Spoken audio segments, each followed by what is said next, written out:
My research does show that they're communicating. Yes, it's a method of communication. These plants are really not individuals in the sense that Darwin thought they were individuals competing for survival of the fittest. In fact, they're interacting with each other, trying to help each other survive.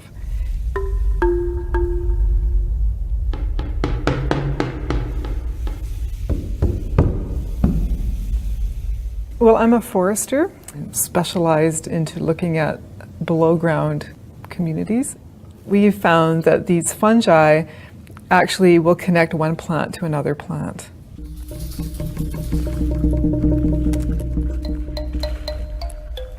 Okay, so this tree here has got roots growing out everywhere, and as we get further away from the tree, we're more likely to find its roots, the ones that are involved in this trade.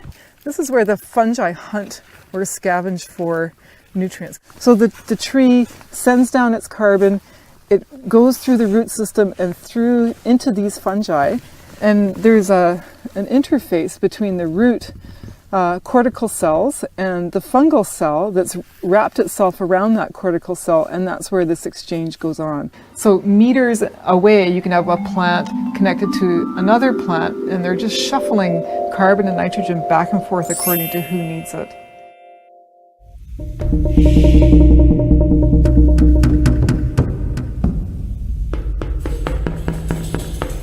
The mother trees we think of as the big old trees. They catch your eye when you walk into a forest. This Douglas fir is about 500 years old. It's a massive tree that will have an enormous network associated with it. So you could think of this as a mother tree. You know, it's in the sense that it's a dominant tree in the forest. It's probably networked into all of the trees all around it, even though they're of different species. So this tree is probably linked over to trees as far as you can see. It's just that there are trees in between that are the bridges for the network. Forest ecosystems are really complex systems, just like the Earth is a complex system, the biosphere. And the way it works is that we have all these parts, and all these parts are working together, like the fungus is working together with the tree. It's a lot like how our brains work. In neural networks, our brains are comprised of neurons and axons, and these neurons are physically related, but they're also, almost metaphysically related, because they're sending messages back and forth and they're building upon each other. It works a lot like a forest ecosystem. So in this forest, the fungus and the tree working together allows lots of structure. That structure is expressed in species diversity or structural diversity of the forest. And that diversity is really what gives the forest resilience. The resilience to withstand unexpected events like a fire that might come through, or an insect, or a windstorm. Well, somebody's going to be left standing because there's a diversity there.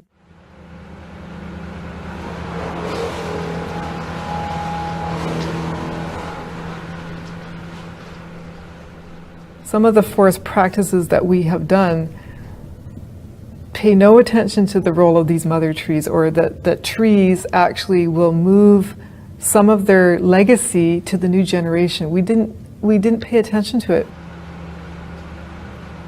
Instead, what we did is we went and cut down those trees after they died so that we could make 2x4s out of them. And we didn't give them a chance to give back to the community, I don't think.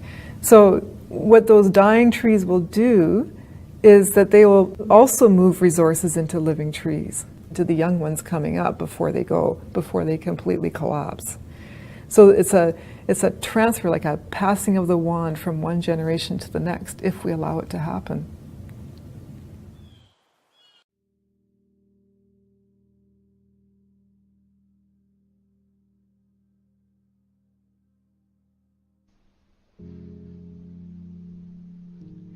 There are no forests on Earth. When you read this headline out loud, even with the exclamation mark at the end, every sensible person will say that I'm out of my mind, and you will want to show me tons of photos with images of forests. I want you to believe that this is another trick. They make us think that this is a forest, when you actually are looking at 30-meter bushes. This is total bullshit and nonsense, you will say to me. Of course we know what forests look like, because we've all walked in them. Well, I expect that's how you will react, and that's fair. But after watching this video, its headline won't seem so strange to you, because you will reverse your concept of forests by 360 degrees. And now, first things first. We will begin with a well-known picture. Children see 9 dolphins on it, but adults see 2 lovers. A huge difference, don't you think? Try to see dolphins on it and see how hard it is.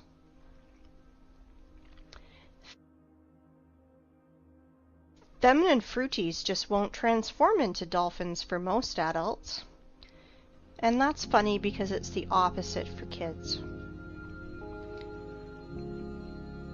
There is only one picture, but we see it completely differently. What is more, children and adults can't exchange perceptions. Why is this the case? It is simple. Eyes see the way the Matrix ordered them to, but that's not the way the real world looks. Our eyes become traitors over time. We were blinded while in childhood. The outward world is quite different. We see things through a prism of habit and experience. And this prism distorts everything completely. At 30 years of age, this prism works to protect your mind. And at 40, you could go crazy without this prism. Do you think I'm exaggerating? Look at this photo. I'm claiming that it is from a mesa that was formed from a magmatic melt from the Earth's depths about 200 million years ago. You think I'm out of my mind? Maybe you're out of your mind. You will understand soon. We'll come back to this plot of grass later. For now, remember how we bumped into this old stump. Sometimes humans even try to take photos trying to hug the unhuggable trunk of a tree. But really, think about it. Old trees are a rarity. They are all registered, they are tracked, and are being kept in reserves, like memorials of nature.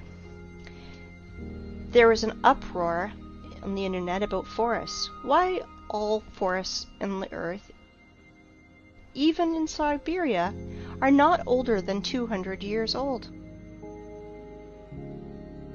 Where are all the giants?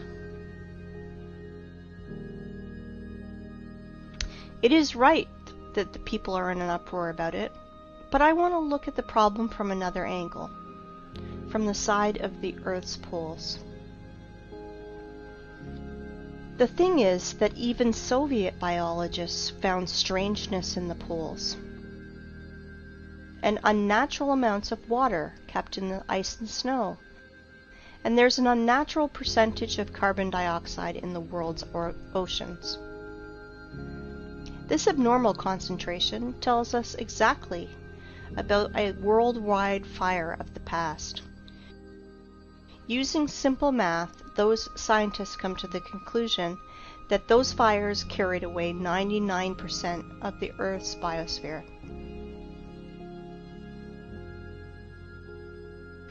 We all know that living cells consist of hydrogen and carbon, so the ice on the poles are made mostly from water, from burned organisms.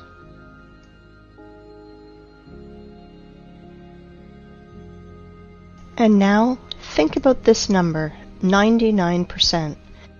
It means that everything that now grows, crawls, flies, swims, and runs on the Earth is 20,000 times less in volume than before this catastrophe. 20,000 times. To imagine this, look at this picture. This piece of bread is humans, plants, animals. Just this pathetic small piece of bread on this large transport truck represents Earth's biosphere before those times. I hope you understand that today's myth of overpopulation is just pure hoax and nonsense. 100%. But here's the problem. Biologists divided this number between all the continents and only calculated into this figure the dry land, not all the ice and snow that is on the Earth. And there's a lot of snow and ice. Fact is fact. But as always, illumination can come suddenly, and stereotypical thinking is to blame. 30-meter tall forests are like a virus that takes over both our brains and especially the brains of biologists, which prevent us from finding a solution to this problem. If plants can't fit broadwise, then we should fit them upwards, and then it should make sense. In this new theory, hypothetical forests of unthinkable height were drawn. And here's the thing. We found these old photos. This is the vandalous felling of the sequoias in the California redwood between 1880 and 1920.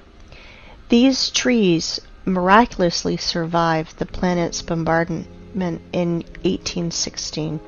Just imagine how many years this tree needs to grow to these sizes. Then these terrible men come with saws and axes. 1, 2, and no more tree. In proportion of this tree, we can see a rule.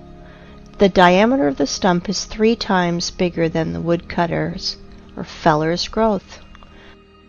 Let's look at this formula. You just think about it. You are entering a forest that is not usually 30 meters, but 100 meters. Here are your fairy forests from fairy tales and books.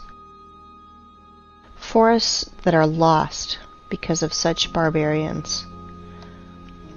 I understand that they are just wage workers, and they must feed their families, that this is just an order from above.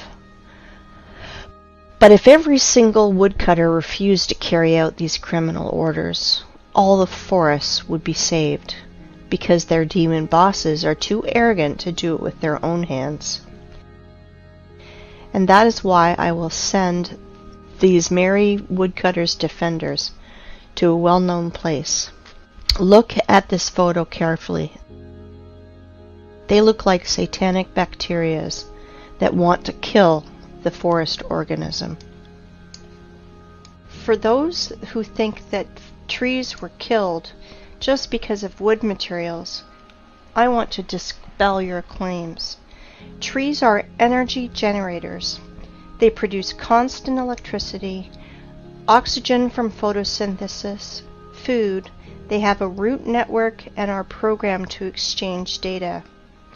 Our ancestry had a theory that trees are programmed to keep data from everything on the planet and save it in their information portal in their carbon fibers. I do not know the reason, but some sequoias that these vandals left alive even put a fence around it and called it a wildlife sanctuary. Of course, park guides will tell you tales from the crypt. How in this stupid Zoic era, stupid soars scratched their booty on the old sequoias of California. Let's summarize everything. Remains of the giant trees of the past are found, and homeless ice and snow of the poles took their place in the mosaic. It seems like everything is clear, but it is not. Nothing is so simple. If we take myths and legends of all nations, you can find lots of stories about people, animals, and plants morphing into stone.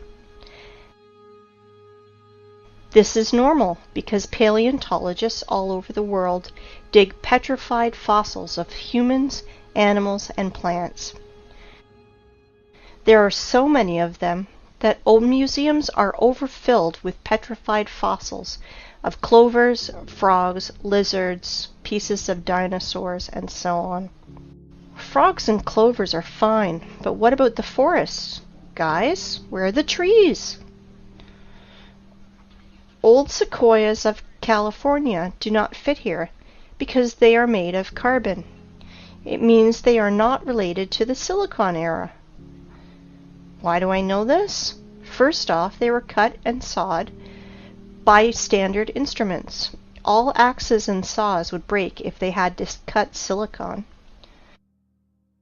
So where are the silicon trees, if those giants from carbon are not related to the Silicon era? Guess what? They were found. Guess where? In the same North America, in Arizona to be precise. Ah, this zone of the Aryans. There are so many things going on there. The giant quarry that is now called the Grand Canyon. Like one person under the nickname Wake Up Human said, it is an apogee of the cynicism to name quarry waste as a national park. It is not a national park. It is just a quarry. And think what the ancient Russian word's root kolo is doing in the opposite part of the world. And the root ra, I won't even mention. Here is the city of Aryans, from which left only the vortex that made Hooligan meteorite 50,000 years ago. That's how Wikipedia is telling us this total bullshit. Oh, and by the way, here are our silicon trees. I wanted to introduce to you the museum under the open sky. Petrified trees here are just scattered in the desert and also fenced. Everyone today can visit this circus called Petrified Forest National Park. In this park, petrified fossils are not common. They are unique. If turtles and frogs were petrified in pale gray boulders, then this trees morphed into semi-precious stones.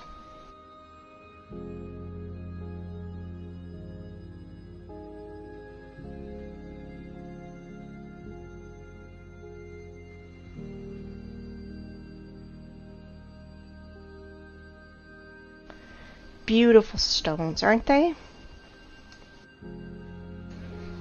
It is time to take stock. All our forests are young and do not grow higher than 30 meters.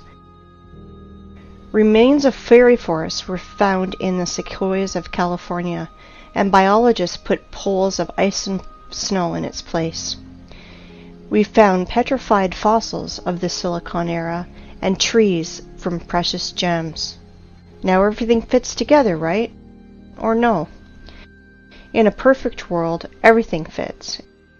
In our cursed hell, nothing fits. Since that time, when I was a kid and I saw petrified fossils on a TV show, I was tormented by that question. How is it possible for a frog to be morphed into a stone instead of rot like any organic body does? Let's see what Wikipedia tells us. Special rare conditions must be met in order for the fallen stem to be transformed into fossil wood or petrified wood.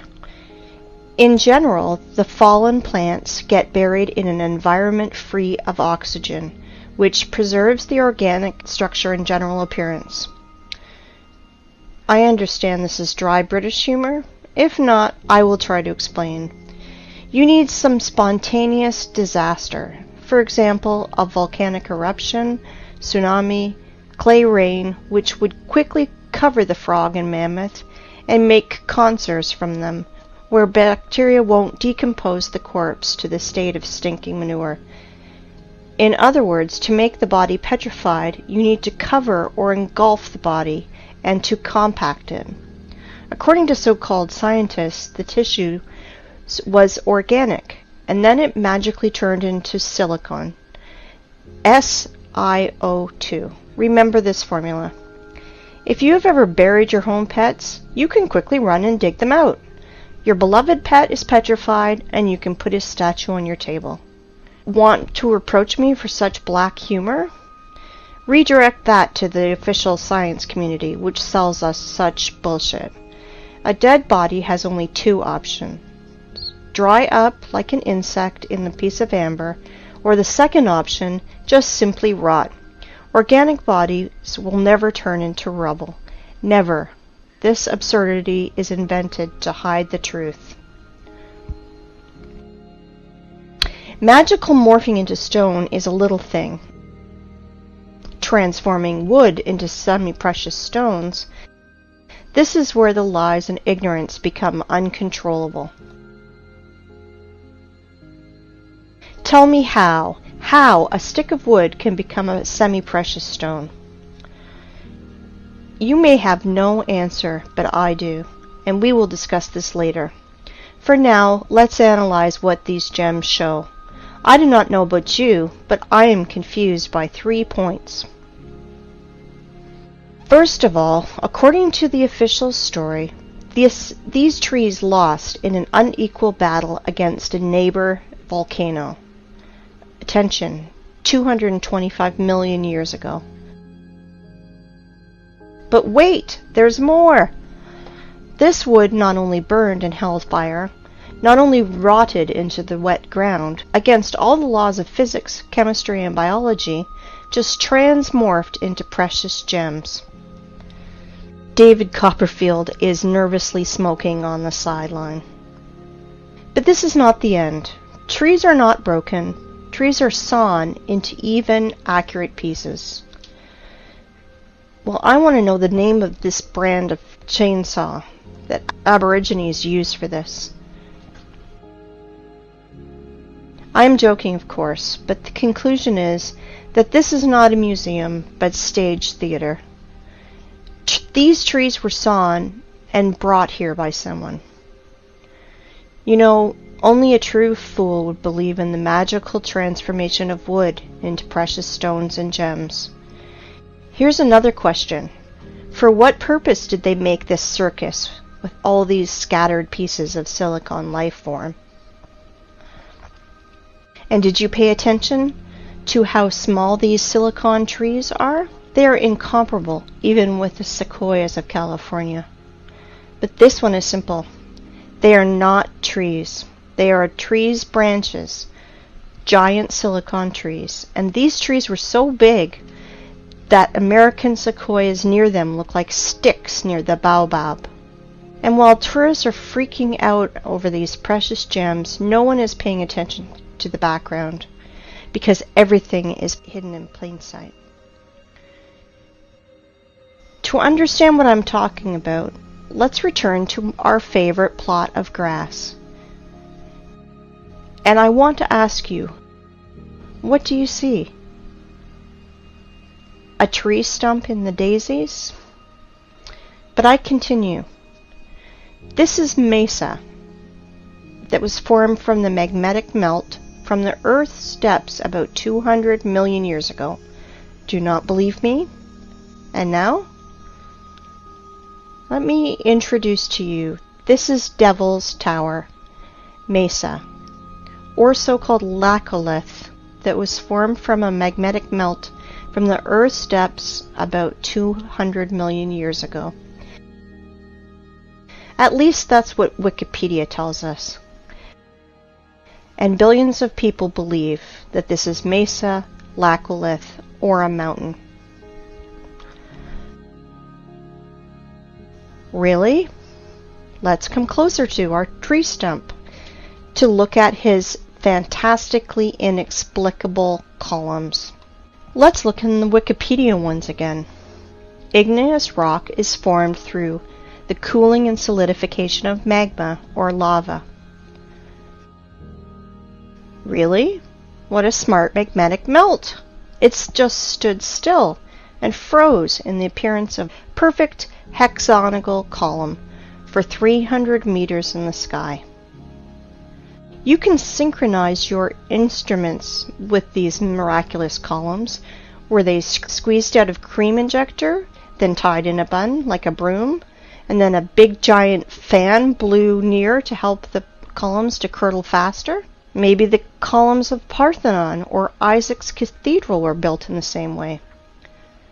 Gentlemen scientists, are you out of your mind writing this garbage? Humans, are you out of your mind believing this garbage? Claiming that this geometrical masterpiece appeared as the result of a lava fountain is the same bullshit as claiming that a racing car appears on the track because of an explosion at a Ferrari factory. Have you ever seen what a fountain of lava looks like? In those times, lava had artificial intelligence. Really? Comparative analysis. All columns are hexagonal. Why exactly hexagonal? Because the universe's masterpieces are built in this form. There are no snowflakes exactly the same, but all of them are in a perfect hexagonal shape.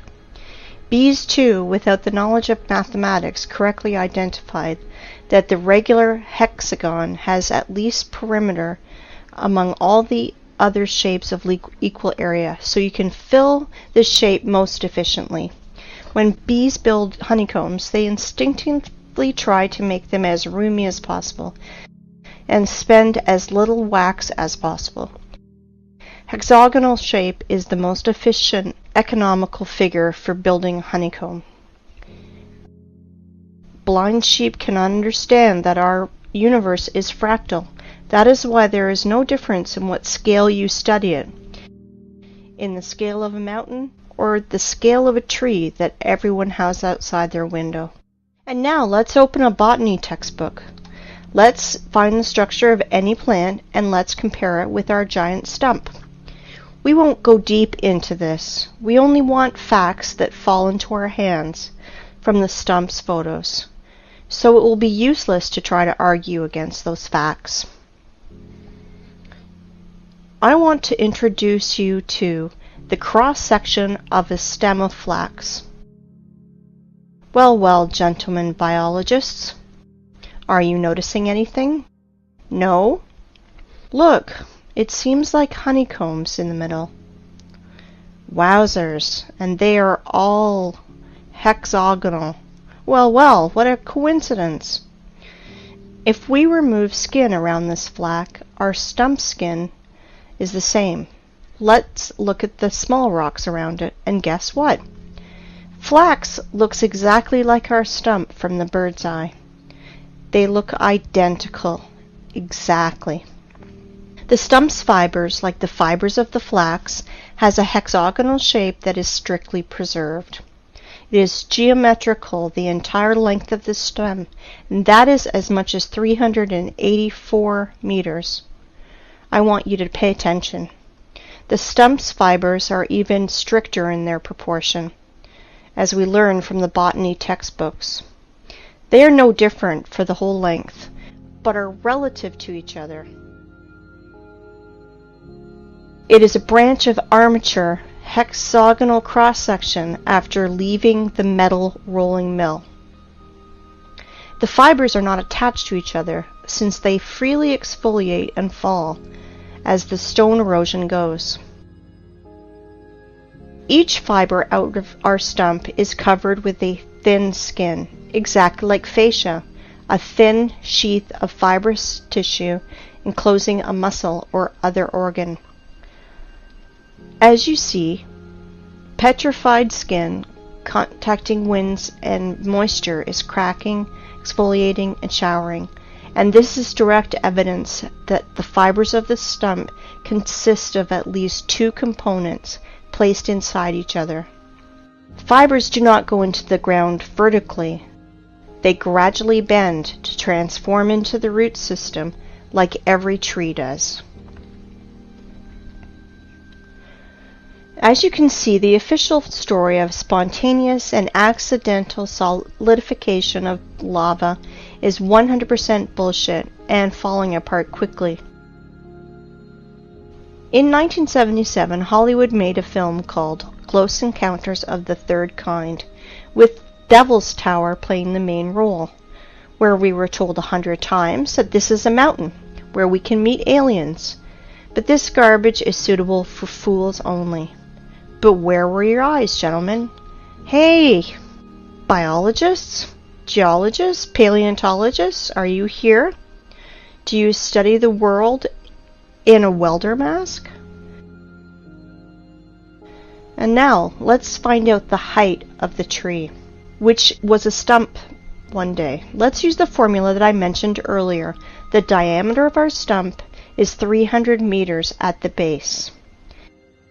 So if we calculate 300 over 20, we will get the height of, are you ready? 6 kilometers, 19,685 feet. Just think about it. Everything is learned in comparison. I think we can put a big fat dot in here. Devil's Tower is a giant stump of a giant silicon tree with all the attributes of a normal stump that everybody's seen. But we should not underestimate the matrix that keeps all the cattle in the stables. I am sure that after such clear evidence, there will still be deep sleeping people who will ask for more. If you think that that's all my arguments, I want to disappoint you, because I have so many trump cards up my sleeve, and I will enjoy every moment that I will throw them on the table. Well, we figured out everything about this stump. Let's move to another one. Yes? And you thought that this was the only one? You just need to remove your blinkers and you will see so much. Let me introduce to you Giant's Causeway in Ireland. Notice something familiar? Take a closer look. Again, hexagonal columns. Wow. If you did not notice the similarity to the Devil's Tower's fibers, you must be 100% blind. This is the same giant stump, but now it did not come out of the ground. This tree grew right on the sea's shore. The Giant's Causeway consists of almost 40,000 columns of such geometrical proportions that all the bees in the world would be jealous. Of course, all nerds declared it to be a national nature reserve. Like I mentioned before, as one person named Wake Up Human said, it is an apogee of the cynicism to name quarry waste as a national park. In which connection is quarry waste here? I will say later, but guess what the official science bleats about this Irish stump? Giant's Causeway is an area of about 40,000 interlocking basalt columns that result of an ancient volcanic eruption. Volcanic eruption! Please tell me how to stay calm and not erupt in a fountain of swear words in the direction of this science society. It is hard, very hard, but I will try because our enemies only want us to do it. I have only 2 questions. First of all, how many years was C.C. Campbell in a coma? And second, why do bees' honeycombs not declared as a result of an ancient volcanic eruption? Because they are not distinguishable at all. It's no less strange why street sidewalk tiles are not declared as a result of an ancient volcanic eruption. Show me a single difference, nerds. And now I'd like you to come back to our old method and compare Giant's Causeway, but this time with real lava. I want you to remind you how lava erupts and flows, and this is how it congeals. And now let's compare Devil's Tower.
And now let's compare with Devil's Tower with Giant's Causeway.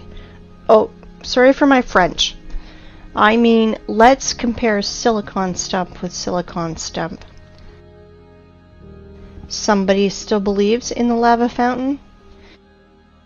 If I didn't know about giant silicon trees, I'd rather believe in a giant cream injector and a fan, but not in volcano garbage.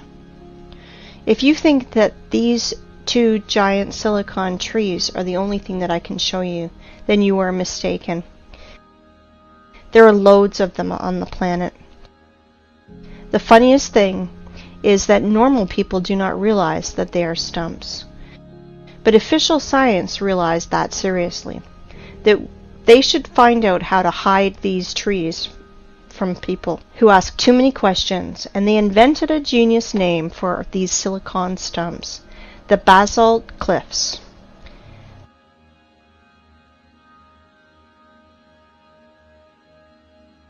I want you to pay attention to these two pictures, where fibers hang from the ceiling.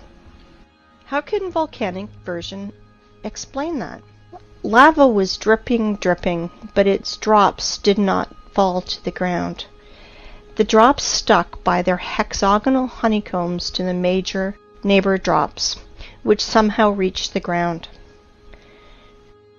Look at this picture. Just an everyday photo with this girl. It's good. But the only thing she does not realize is that she's sitting near the stump of a silicon tree. All artifacts are in plain sight, but the prism of the matrix do not allow us to see 9 dolphins. There are tons of silicon stumps in the network.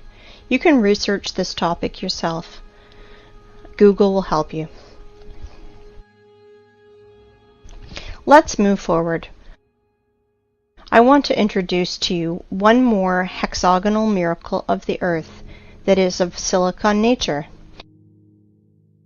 I want to introduce you to the biggest salt lake in the world, Salar de Uyuni in Bolivia.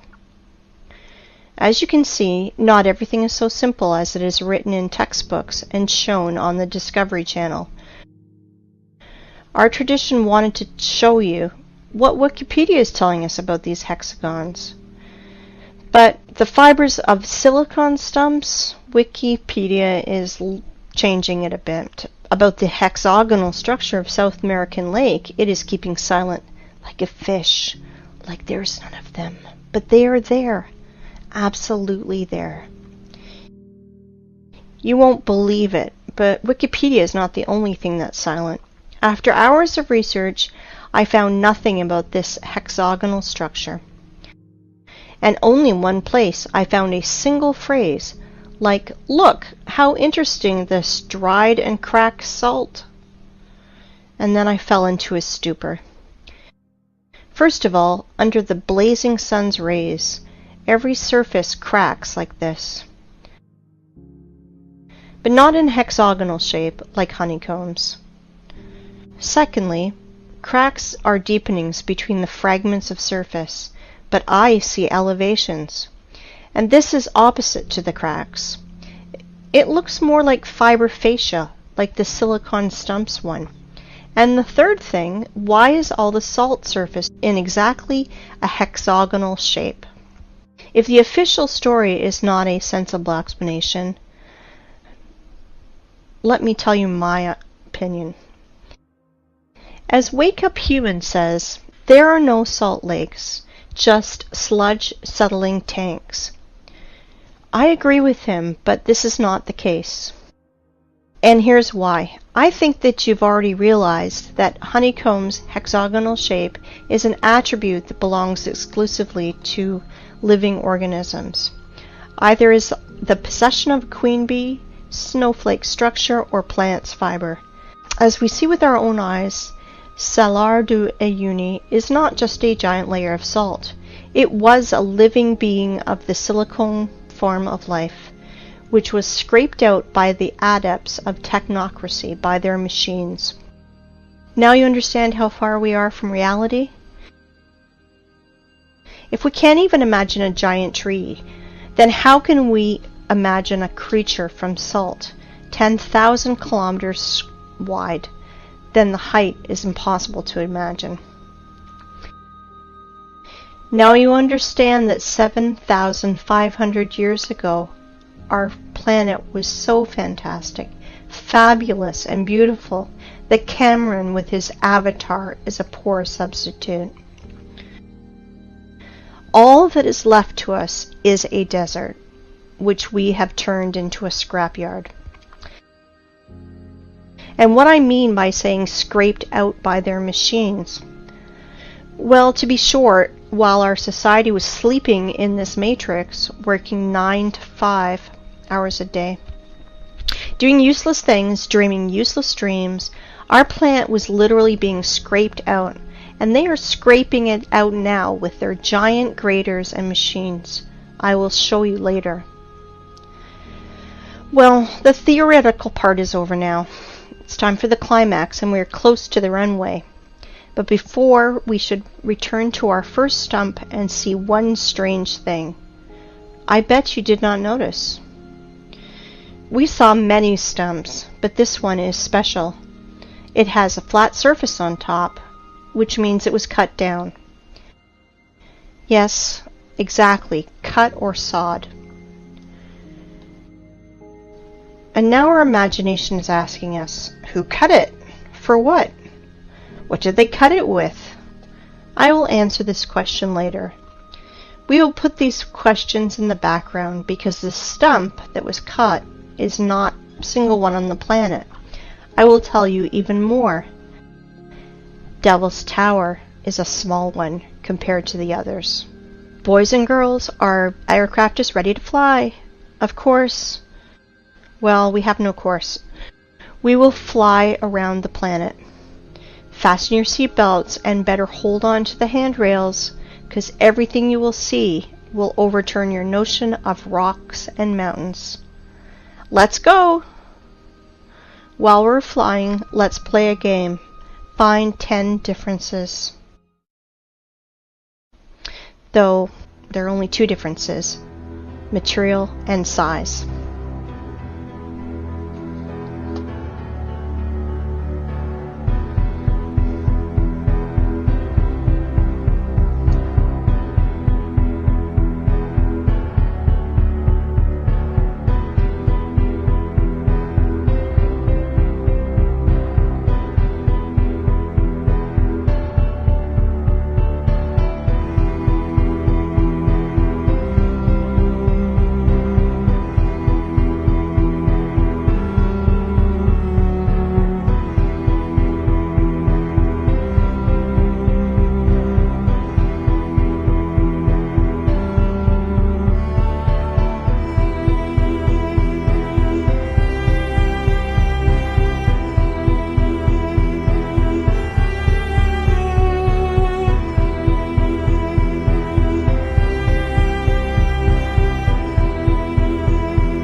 These stumps are sticking out everywhere on the whole planet.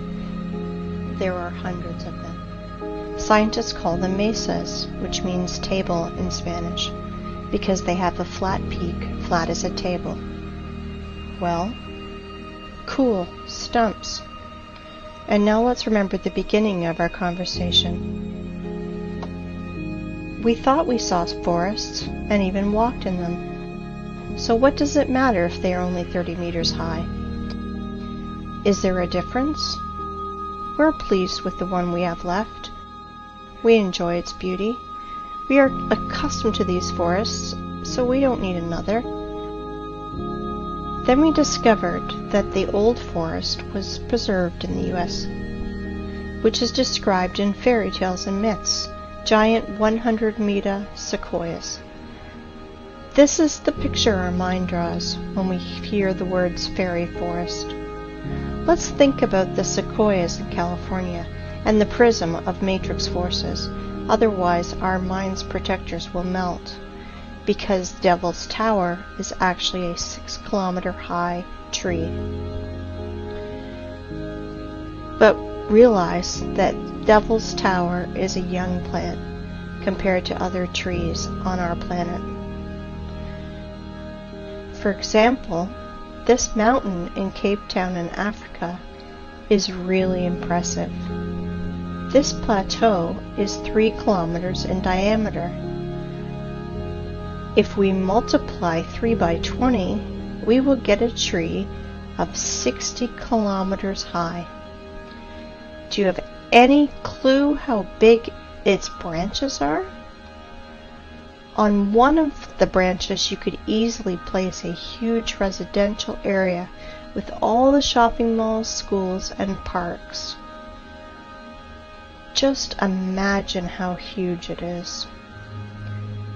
Of course, your mind will never see that this mountain in Africa is really a tree that is 10 times higher than the Devil Tower tree, 60 kilometers higher. But guess what?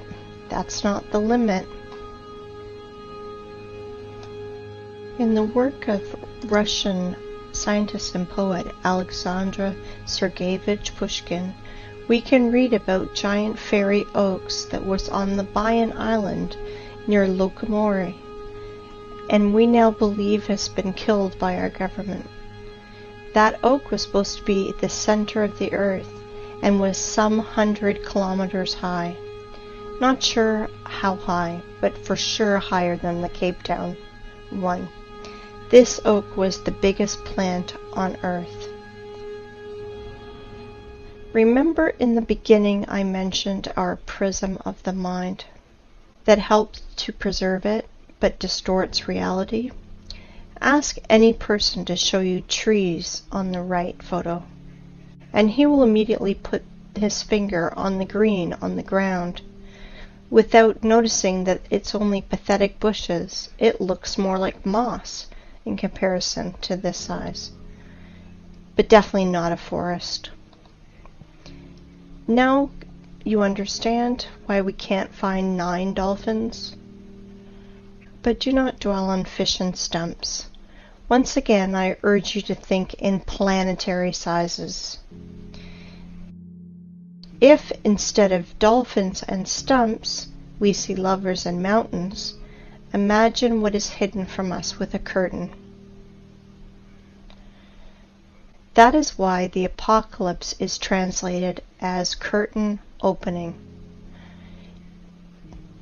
Do you understand now why I mentioned this matrix prism in the beginning?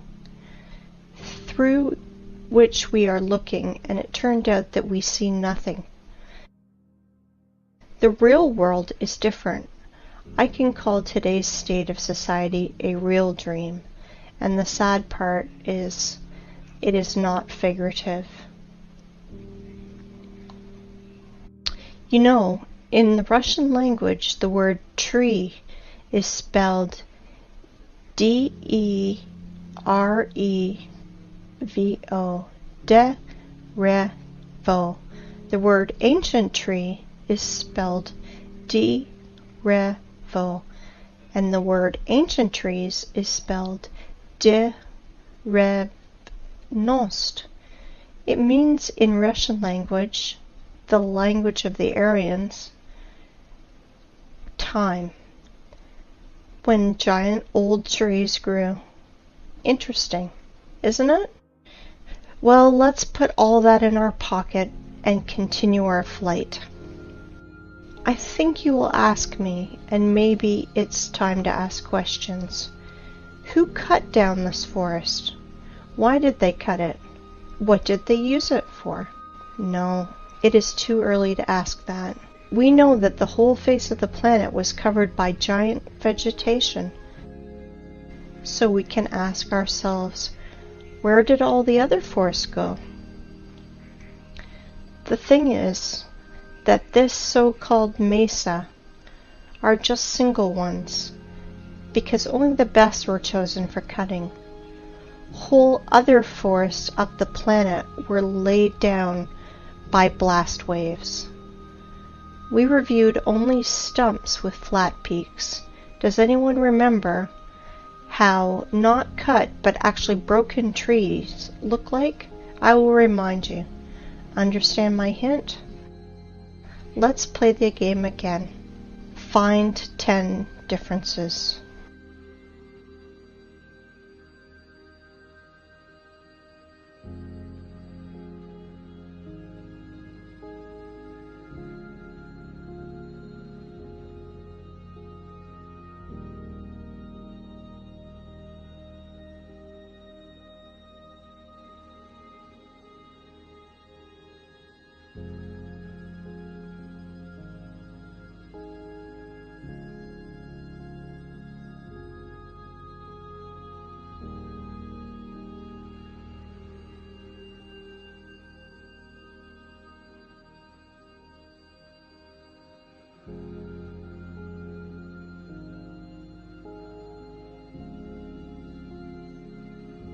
I think you understood the meaning of my words.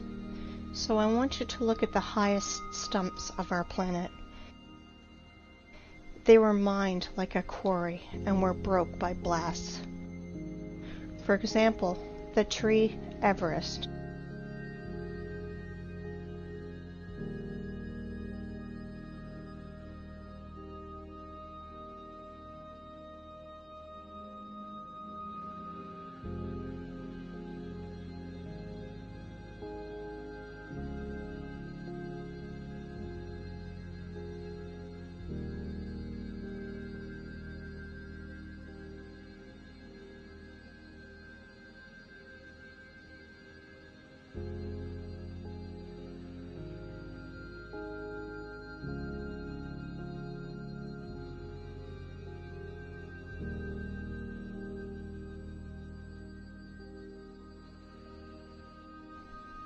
Have you already guessed? There are no such things as rocks on our planet. They are all just pieces of broken stumps. You can look at millions of photos, but the only thing that you will find is corpses of our true environment. How official science explains our origin of rocks, I think you guessed too. Now you understand why we are so charmed by rock? Why are all elite properties placed between rocks? Why the most clean materials for construction are pieces of rock? Because even if they are dead, they still emit powerful energy for us, mortal carbon human beings. Stone is a bridge between silicon and carbon life forms. And now, the important thing you must learn is how to distinguish rocks from mountains. They are completely different things. Rocks consist of solid pieces of ragged stone with fragments of fibers that reach to the sky. But mountain is just a pile of loose waste, which were brought on by giant machines. It has almost perfect cone shape, like every loose structure does. Sometimes those piles have chemical waste inside, and sometimes those wastes react with each other, and sometimes they burn, and sometimes explode. And then nerds in white coats scream that they invented a new volcano, and will immediately tell you stories from the crypt. How 200 million years ago this volcano formed those silicon stumps, and explain the origin of our street sidewalk tiles as a result of an ancient volcanic eruption. That is why there's no such thing as volcanoes, rocks, and mountains on our planet. You can throw out these terms from your vocabulary. Okay, let's fly further. So from our window you saw that absolutely all the rocks on our planet are just corpses of the silicon form of life. They are all fallen trees, you want to ask? No, not all of them have hexagonal structure like the Devil's Tower. Some of these rocks have lamellar structure or spongy structure, like our mushrooms do. Like liver is different from our heart or our lung, so our ancient world was so diverse that we can't identify or even imagine lots of species structure like our mushrooms do. Like liver is different from our heart or lung, so our ancient world was so diverse that we can't identify or even imagine lots of species and subspecies.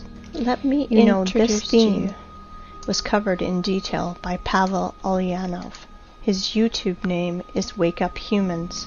He did revolutionary work in the theme of geology and bucket wheel excavations work. Let me introduce to you this giant cuttlefish, which is a Badger 288, one of the world's biggest rotor excavators.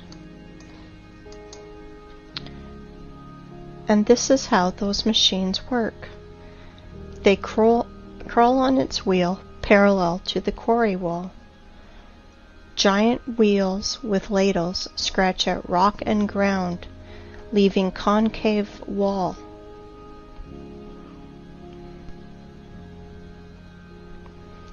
Geologists must be hypnotized in schools while they are students, because why else would they call quarry waste miracle of nature? Like, for example, this cliff in Australia. Want to laugh?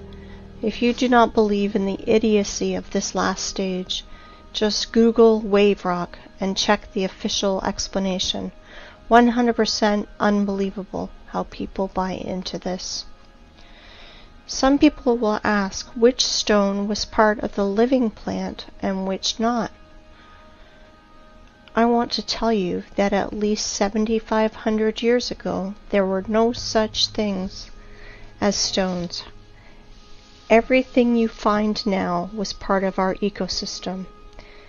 But then people said they want to be gods themselves, and they screwed everything up.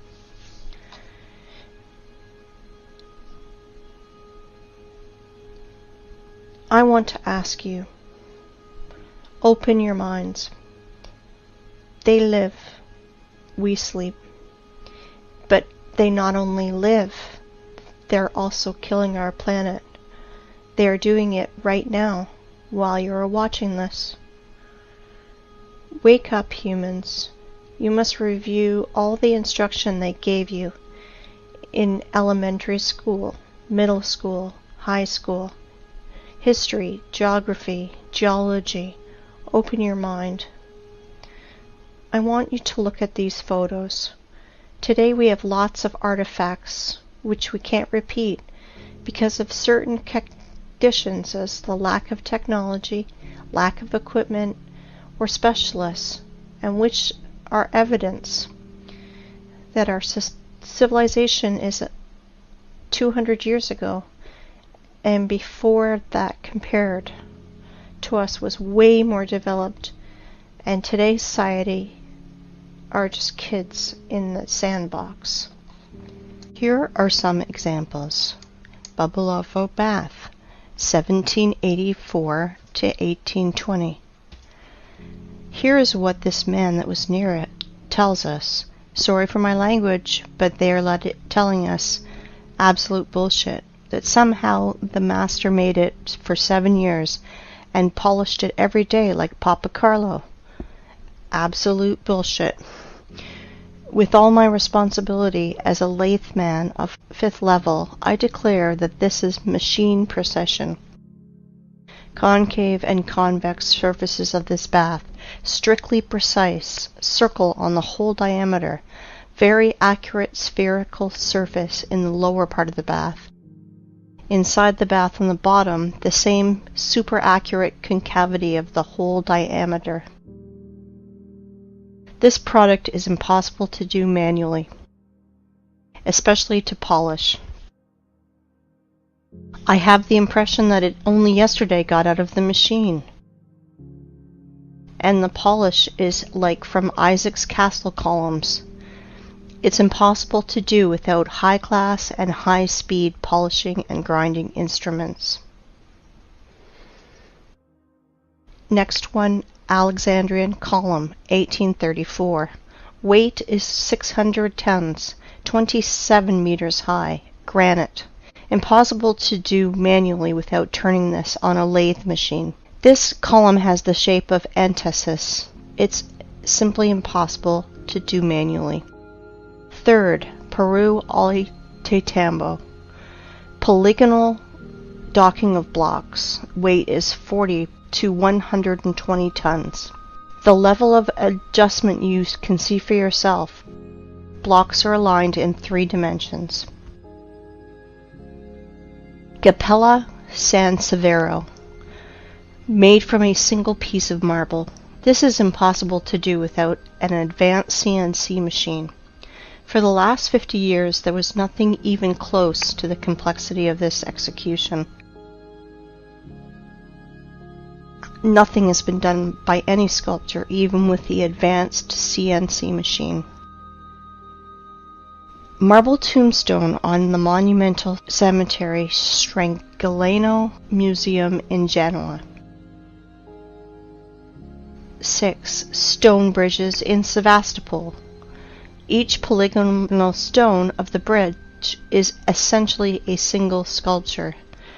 An example of modern work. The stone on the left. By today's standards, it is considered quite acceptable. All cities on this planet were built of stone in the antique style, with pre-designed layouts of streets, avenues, embankments, and so on. All cities had a stone bastion wall. The construction volume, which is often equal to the construction volume of the whole city. Somewhere between 1780 and 1815 we experienced nuclear war. And it is likely not the first time in the world, which resulted in a nuclear winter in 1816. A year without summer. The Anglo-Saxons called it 1800 and froze to death. Here are some screenshots from Google Earth. Photos of nuclear craters in the territories such as Belarus. Such craters are easy to find. White traces around craters are broken limestone, the basic material of that time. To visualize the damage, search in Google. Google Roger Fenton Crimea or James Robertson Crimea and see the pictures. And you will see the photos of these first war photographers that were sent to Crimea in 1853 after the nuclear war to take pictures of the siege of Sevastopol. Compare vegetation then and today. This is an example of a photo of Sevastopol by Fenton. Until the 18th century, houses were built entirely of limestone. for cutting were used advanced machines to make perfect parallelepipeds. Here are some photos of a house in Crimea.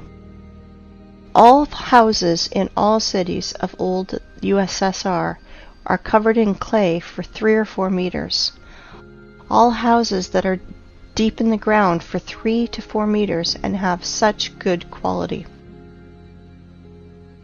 It takes 200 years, and during the Soviet era, such masonry of limestone is considered to be very good. This is Eski Kermen. Illiterate guides will tell you that this is one of the cave cities of Crimea, where people lived. And when I asked about this track, I was told that this track was done by cartwheels of local nobility. And this is another so-called cave city of Crimea.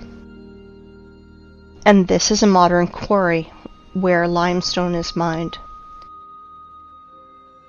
This photo is made before the revolution of 1917. You can see that from the limestone is accurately cut segments, the bottom of which runs the railway and where a house stands. And now a very important photo of Inkerman Quarry, the name Champani, made in 1890. You can clearly see cut passageways through the hill, 100 meters in width and 80 meters high. Under the vertical wall we can see small pieces of limestone and limestone crumb that fell off because of working saw machining. In the cut holes we can clearly see houses. Some of these holes are beginning of catacombs, some of which extend for hundreds of kilometers. They conducted a large-scale underground mining of limestone. In the days of the Second World War, in the catacombs were hospitals, warehouses, headquarters, and trucks freely drove in and out of these catacombs. By the way, there are ancient catacombs in any city of the world. Near Odessa, there is a catacomb that is 2,500 kilometers long. Everything they tell us, rocks, canyons, ravines, cliffs, are just nothing more than quarry wastes. And there are very old quarries over there, and many fresh ones. This is a white rock in Belogorsk, near Crimea. It is a limestone quarry. The wall was formed as a result of the cut slope of the hill. Want to see more? Look at this passage from which a huge mass of limestone was taken. They lied to you. And guess what they call it? They call it the Valley, a beautiful wonder of earth. Check this out. This is an old photo from the 19th century. The mound of the vertical walls of limestone chips are not yet overgrown with vegetation. This is an old painting from the year 1855. We can see ancient giant quarry wastes in the background. Are you impressed by the scale of mining in just little Crimea? I want to tell you more. There is no cubic meter of land, probably 100 meters deep over the entire earth, which would not have been in its time mined, milled, masticated, and discarded. It is not a planet, but a giant quarry waste pit, where in the most violent and barbaric way the entire periodic table of Mendeleev is extracted. And now, look at these photos and pay attention to the tiered structure of the quarries and mines. The rotor excavated tiered cuts are massive. It is a formed structure with right angles when viewed from above. And now I want to show you the mountains, ridges, gorges, canyons, cliffs, in almost uninhabited ways. Often they are named by the people who discovered them. Are all academics and professors of geology and other science nerds too blind to see it? Mountain on the Kola Peninsula. I do not know the name. Mountains on Antarctica that were only discovered in 1820. Antarctica. Here are even the traces of the heavy machines and equipment. Greenland. Watkins Mountains. Look at the scale of the mining. Greenland. The flight from Frankfurt to Los Angeles. Gunbjorn. The highest mountain in Greenland. 3,700 meters. No problem. Almost completely gutted. Svalbard, Norway. Aurora Borealis in the background of quarry waste. Antarctica, Transantarctic Mountains.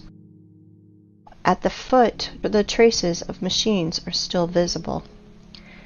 Antarctica, Transantarctic Mountains. Quarry systems. Pay attention to the background. Mount Kailash, Tibet.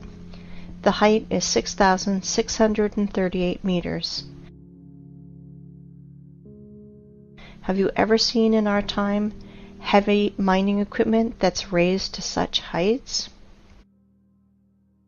Goblin Valley State Park, Utah, USA. Gloss Mountain State Park, Oklahoma, USA.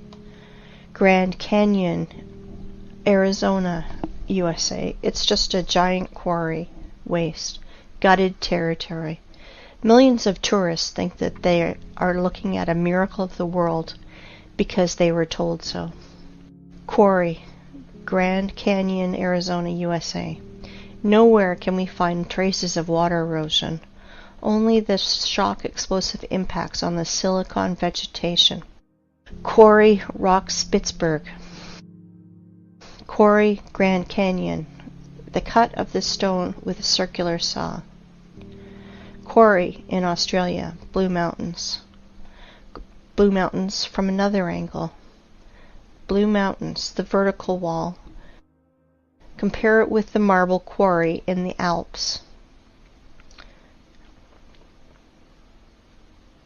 Marble mining in the Alps. Giant quarry. Do not know where. This photo is offered as wallpaper on your desktop across the internet. Caprock Canyons State Park, Texas. Again, a national park created from exhausted quarry wastes in the USA. In some quarry wastes where there is a lot of moisture, people do farming. Banao rice terraces. Again, Banao rice terraces. And this is Canyon de Chelly Nation Monument, USA. The saws apparently did tunneling. The so-called Painted Hills in Oregon. Mountains Ravine, South Africa. Orange River and Mountains. Timna National Park in Israel, just a quarry. Quarry, Green Canyon in China. Flooded quarry, Charak Reservoir in Uzbekistan. Flooded quarry, another angle. As you can see, there are no natural rocks, mountains, cliffs, and gorges on this planet. You know, while people argue on the internet how flat the Earth is, like a pancake, or maybe a little concave, our masters are literally devouring our home and turning into a desert and a scrapyard. Guess what? It appears there are quarries on our planet the size of several countries. For example, in Tajikistan, Afghanistan, Uzbekistan, Turkmenistan, Kazakhstan, and Iran, there is almost no soil in these parts of the country, because a 100-meter layer of soil and all living things on it was removed. It looks like the Ural Sea and the Caspian Sea are just giant flooded quarries. Yes, all areas in the world that is painted yellow on Google Maps are the bottom of quarry wastes. Uzgurt Plateau. In the middle of the picture is a group of cars. If you fill this quarry with a layer of water 1,500 meters high, you will get an analogy of the Sea of Azov. And this is the Sea Azov, flooded old quarry. The bottom is as smooth as a table on which rotor excavators rolled. The maximum depth is 15 meters. Perhaps thorium was mined here. The edge of the Karakum Desert, the area of which is 350,000 kilometers squared. The impression is that planetary reapers worked here. In reality, quarry, for the rest of the population, Canyon Yangakala, the wonder of the world, in Turkmenistan. In reality, quarry, for the population, Plateau Tozber, Kazakhstan. USA, Monument Valley, USA. Previously, this area was several hundred meters high, up to the stumps of the silicon trees in the background. Same Monument Valley, USA. Namibia. The desert is the bottom of a quarry. Egypt. The top layer is scraped out with soil and all living things on it, also burnt by nuclear blast. Most part of Australia is cut and scraped almost completely. No soil, only red desert left. Australia, Nigeria. Desert. The conclusion is deserts are 100% artificial. They emerged as a result of long-term mining activities. Even more, you can easily safely replace the words canyons, gorges, rocks, ravines, plateaus, mountain lake, and just simple lake in your vocabulary to the words quarry, mine, flooded quarry, flooded mine. Krivobor in Russia. Krivobor in a different angle. In the middle of this island, overgrown with bushes, stood a rotary excavator. Kruitvann in Switzerland, obviously the work of a rotary excavator. Siberia, Anabari quarry. And now look at this. This is pile of waste rock in Donbass. The height sometimes reaches 300 meters. Inside them are chemical reactions. They burn, and sometimes they even explode when they accumulate excess pressure, and more. Let me introduce to you this pile of waste called Vesuvius in Italy. 1,281 meters high. But science nerds will tell you that this is a volcano because it is burning, even once it exploded. What a story. How people buy into it is beyond me. And now let's look at the biggest pile of waste, called terracons or volcanoes.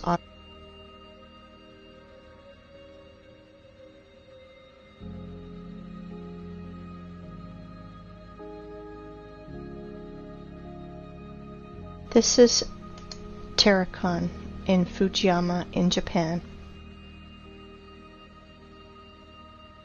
People, if you think that our masters lie to you, you are still sleeping. If you think that the earth is flat, you are half awakened. We are on a desert and a giant quarry that we are turning into a scrapyard. Since we can trust no one, maybe it's time we think for ourselves. Really think about what you've been told your whole life and question everything.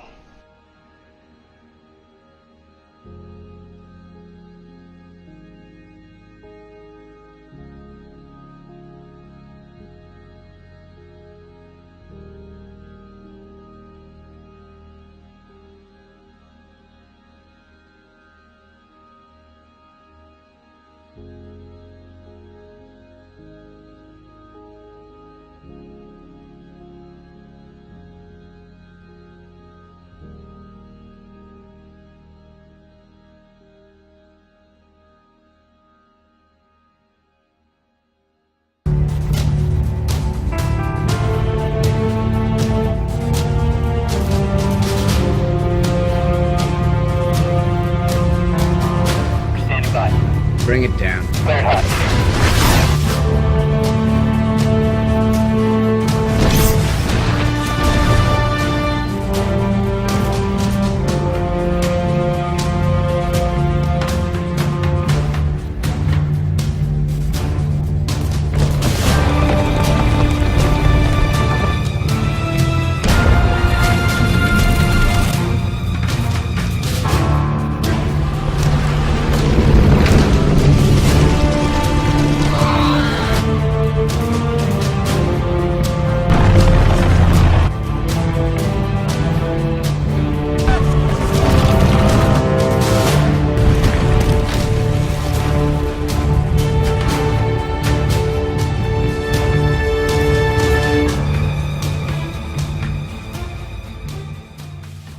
Hello and welcome. After watching the popular video "There Are No Forests on Flat Earth," I felt like something was off with this thing.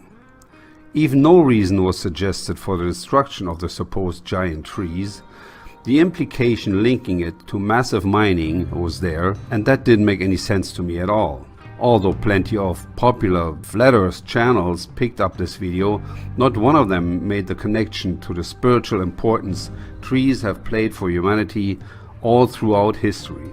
Examples are too numerous, so I will only mention a couple and leave it to the viewer to research the matter further independently. Beginning in the Far East, the oldest historic moment where a tree was significant in a spiritual connection was in 588 BC in what is today India. Buddha Gautama reached enlightenment after meditating for 49 days under a Bodhi tree. It was destroyed by persecutors of Buddhists several times, but replanted over and over. In the West, people were not that lucky. When the psychopathic mass murderer Christopher Columbus made landfall in what is today San Salvador Island in the Bahamas, the satanic parasites who had hijacked Christianity under the label of the Catholic Church had been busy for hundreds of years with the destruction of entire cultures in the most vile and violent manner for sheer greed of money and power. The second case I want to present is known as Thor's Oak and took place in Germany in 723 AD. Determined to subjugate whoever they deemed to be easy victims, the zealots of the time did so in fanatical manner, as they forced their belief on others through violence, ignorance, and destruction. Tacitus, Rome's most famous historian of the time, said, "The Germans, however, did not consider it consistent with the grandeur of celestial beings to confine the gods within walls, or to liken them to the form of any human countenance. They consecrate woods and groves, and they apply the names of the deities to that hidden presence which is only seen by the eye of reverence. The maniac Catholic missionaries would have none of it." In 723, a Christian missionary by the name of Winfrid cut down an oak tree sacred to the god Thor in the town of Geismar in Germany. The oak tree was the community place of worship, and the wood of the tree is said to have been used to build a chapel, indicating that it was a rather big or large tree. The depiction and story is that Winfrid went to cut down the giant tree all by himself, and then the clueless pagans dropped to their knees in awe and surrendered to the Christian god immediately.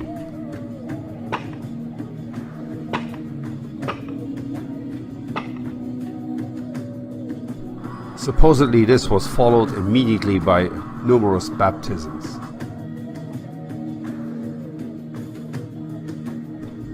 Now let's have a quick look at what really happened. On May 15, 719 AD, Pope Gregor gave Winfrid his new name Boniface and special protection by the Vatican. By November 722, Gregor bestowed on Boniface the unprecedented title of missionary bishop for Germania. The following year he had made his way to the Bührerburg, the biggest military base in Hessen, a castle where tank armor was produced. From here he planned and executed his act of destruction and propaganda. Under the protection of heavily armed soldiers, he went to bring down Thor's Oak. Those who underwent baptism there were given a free shirt. These crisis actors were rewarded instantly. This totally staged event is said to have marked the beginning of Christianity of the Germanic people. But the devil never sleeps, and so once all the sheep had been brainwashed by the satanic cult of the Catholic Church, they were taught to celebrate the birth of their new Savior, Jesus Christ, each year by killing a tree. The cultures of the Germanic and Nordic people had been rich in celebrations of the divine evident in nature, and they did not want to let go of this. The satanic Roman Catholic Church then resorted to Christianize these ceremonies by changing their dates and meanings. The Christmas tree came from what was once the May tree, a fest on the 1st of May that featured setting a tree at the center of town. This was a spring ritual signifying the pairing of young couples. In this time-lapse video we can see the setting of a May tree in Austria as recent as 2016. This shows how deep-rooted the culture of the indigenous people of Europe is.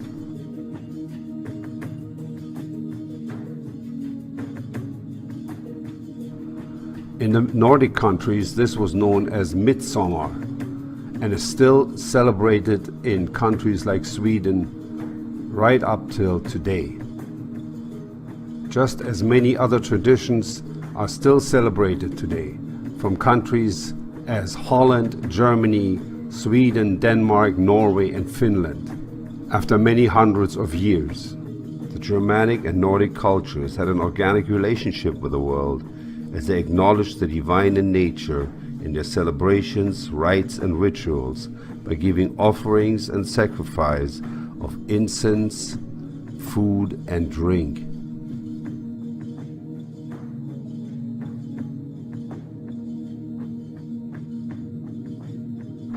The ignorant Christians had always referred to them as pagans or heathens, but their proper name was Asatru. They had come a long way, preserving their culture and way of life, having defended it successfully against the Roman Empire over 700 years earlier.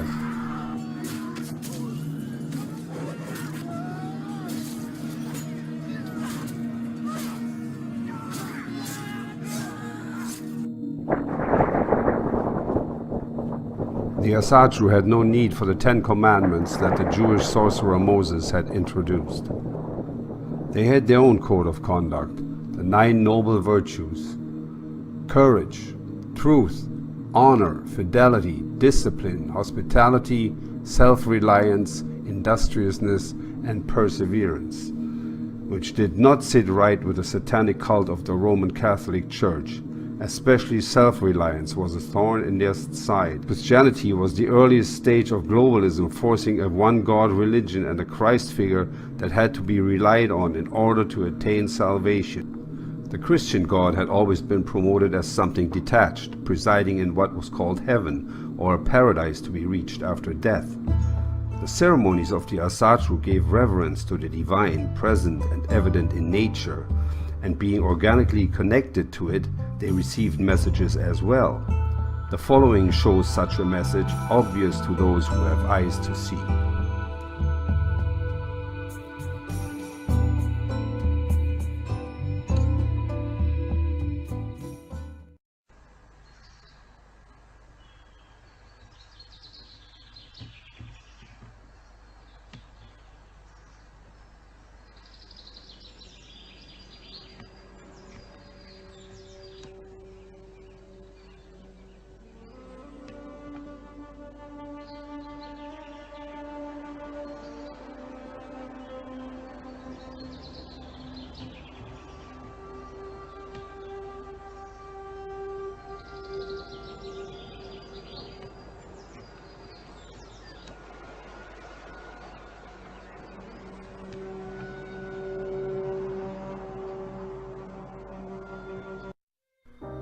The mighty oak, its majesty once held in reverence, now seems little more than an obstacle needing to be cleared.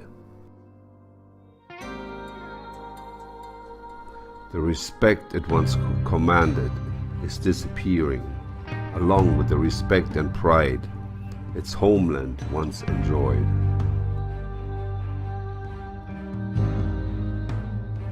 Europe, what has become of you?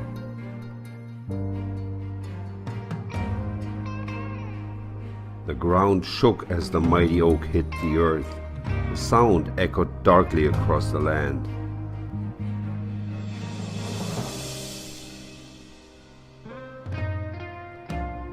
From no one knows where, two horses appeared,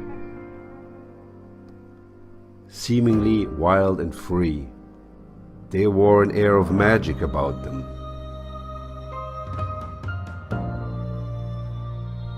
They were not scared off by the day-glow army or the chainsaws wailing like crazy banshees.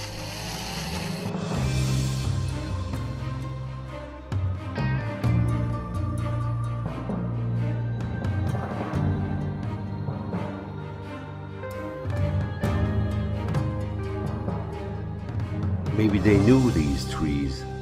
Maybe they had sheltered beneath them.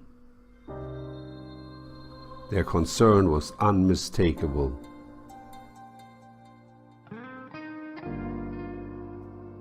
They made their way to the dying root of the mighty oak.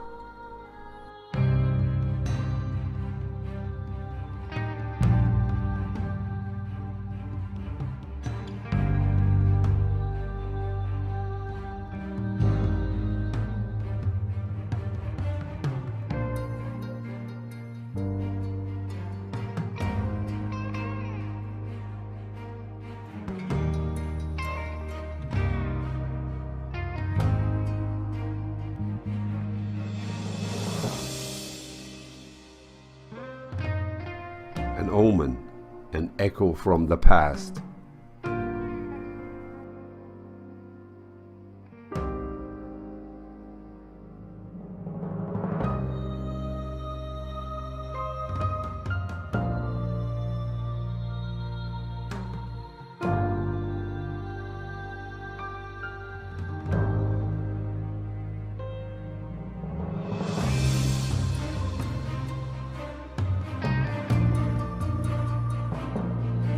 Our ancestors worshipped trees. They understood their supreme importance. How many of us have forgotten how much we have lost? How few still are aware that a tree has a spirit?